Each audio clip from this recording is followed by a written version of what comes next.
Hello viewers and subscribers, welcome to my YouTube channel RGL Innovations. This video is all about how to install plug-in wireless doorbell and push button.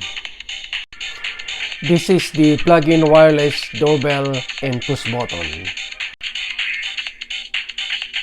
Installed mounting base for the push button. Installed the push button. This is the wall outlet. Installed plug-in wireless doorbell. Press the music button you desired. Check the operation of the wireless doorbell.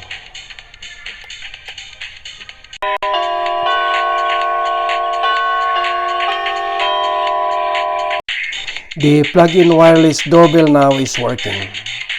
I hope you like this video. Please subscribe and share.